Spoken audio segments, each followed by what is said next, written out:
replicate normally and not turn cancerous. They need, we know it, they need nutrients, they need oxygen, they need water, they need to be detoxed, they need proper pH, and they need a nerve impulse.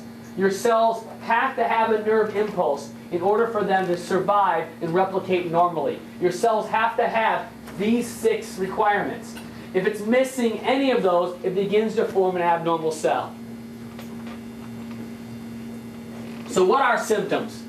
Symptoms. So once you have a symptom from cancer, because when do you know you have cancer? When it's too late. Once you have what? The symptoms of it. Once you have a symptom of cancer, that's when you will actually feel it. When will the medical test find cancer? After it's billions and billions of cancer cells strong. That's it. There's no medical test in the world that can find cancer before you get it. Thank God for some of your tests, right? But medicine and testing is early detection of a disease that's already existing in your body. I'm not waiting for my 5-year-old or my 3-year-old or my wife or my newborn baby to have cancer in his body before I do something about it. I want to know now. I'm not waiting for some medical test, because we have the greatest medical test in the world here right now. The greatest in the world, yet we have more cancer than any other country in the world. Yet we're the sickest country in the world. So all this medical test and living in this medical model and being around and going to doctors and nurses all the time in hospitals, how is that helping cancer? It's not helping one bit. If going to doctors, living in a medical model, doing their protocols, if that kept people healthy, we'd be the healthiest country in the world, because we go there and abuse drugs and do more testing than any other country. It's not working anymore. Symptoms are the result, the warning signs that your cells are not functioning properly. Symptoms are a result of a body not functioning properly. Symptoms are primarily toxins that the body's trying to eliminate. Did anybody know that's what your symptoms are? Your body's trying to eliminate it. When somebody came in here today and your nose is running, are you sick or getting rid of a symptom? You're getting rid of toxins that you breathed in last week. You're getting rid of chemicals. It's a healthy response of the body.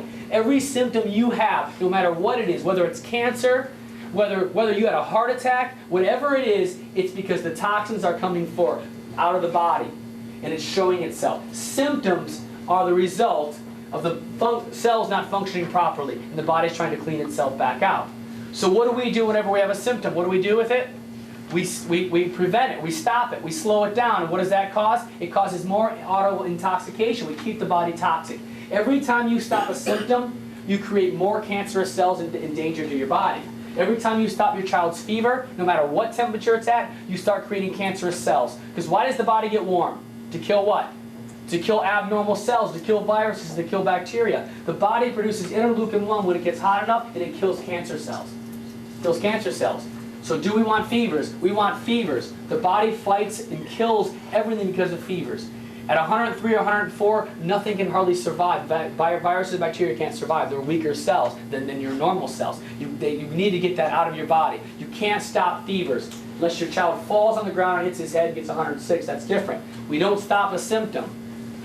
The location, the organ of the toxic buildup will be the site of the diseased cancerous organ.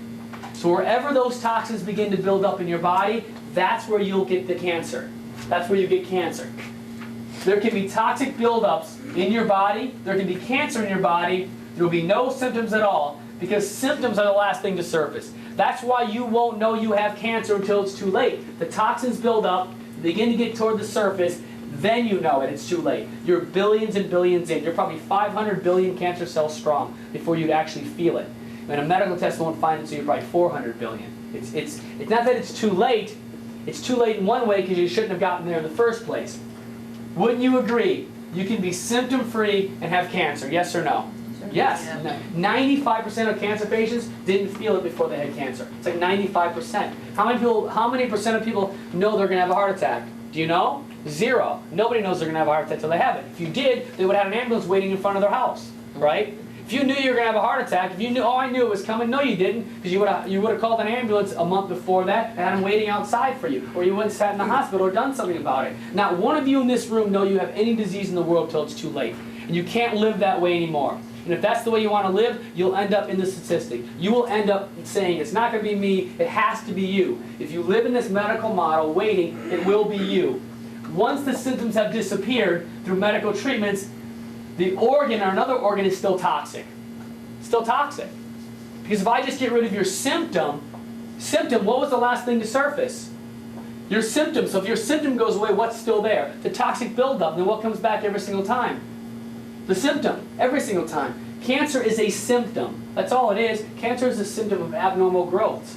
Cancer is a symptom that your body is not healing. Cancer is a symptom that your immune system is weak and not healing anymore. It's a symptom.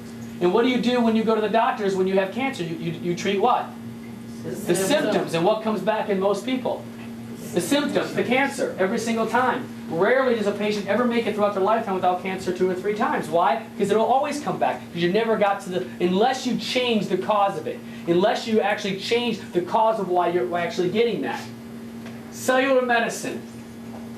This means the understanding that the disease developed at the level of the cells. That's what cellular medicine is. This is where all the alternative treatments, everything's moving into. It's moved into cellular medicine. That's what I've been studying for the last 2 or 3 years, is cellular medicine. Because that's where everything comes from. It's at a cellular level. The scientific basis to eradicate today's most common diseases, you have to look at the cells. Our cells need to be cleansed. Our cells need to be detoxed and protected from damage of free radicals. When a free radical enters your body, what happens to the cells? They turn what? Cancerous. Free radicals are what we find from foods to breathing in to everything else. Free radicals go in, find your good cells, and they kill them. The more free radicals are in your body, the faster you get cancer. Nutrients. We're going to get into this. Your cells have to have nutrients to replicate normally. They have to have a nutrient. If they're missing any nutrients at all, any of these, they begin to form abnormally. They have to have nutrients. Nutritional deficiency is the major cause of cancer. When you see someone with cancer, that's because they have a nutritional deficiency somewhere also in their body. And so now, if we're going to treat a nutritional deficiency, how can we just do chemotherapy and radiation? Would that ever solve the nutritional deficiency? It actually creates more nutritional deficiencies because it takes more nutrients and minerals out of your body. Proper absorption of nutrients is also essential for cellular health. You have to be able to absorb the nutrients. I can force nutrients into your body. It's not how much I put in, it's how much you absorb. We're going to get into that in the end. The only way absorption can occur, though, is if the body is not toxic, if it's alkaline and oxygenated. This is going to be the key to not only preventing cancer, but to reversing any cancers you have. It's getting the body non-toxic, alkaline, and oxygenated. If those steps are done, the nutrients can't be absorbed and you're wasting your time and money on nutrition. So if those steps aren't done, you will waste your time and money on all those things. So here they are. What nutrients do your cells need to replicate normally? Now this is powerful. Has anyone ever showed you this? There is an exact recipe for every cell in your body to have in order for it to keep forming normally and not form cancer. It has to have 22 of the amino acids. The building blocks of protein. It has to have protein. It has to have every one of those amino acids. It has to have antioxidants. Who here knows what an antioxidant is? Vitamin C. Vitamin C is one of them. An antioxidant means it's anti-what?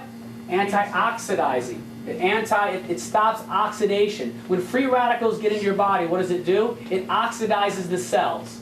What does that mean? If I leave a nail out long enough, what happens to it? It rusts, it becomes oxidized. It starts to form abnormally. It starts to die. Now, if I take an apple, cut it open and leave it out for a long time, what color does that apple turn inside? Brown. Brown, and oxidizes. So when it oxidizes, what happens to the cells? They turn what? They turn cancerous. Did you know that when you open an apple and it turns brown, that's a cancerous cell in there? That's an abnormal cell. All cancer is an abnormal cell. It's an abnormal cell growth inside of there. So antioxidants stop oxidation from happening in the body at a cellular level. Antioxidants. So if you're missing antioxidants, guess what develops in your body? Cancer.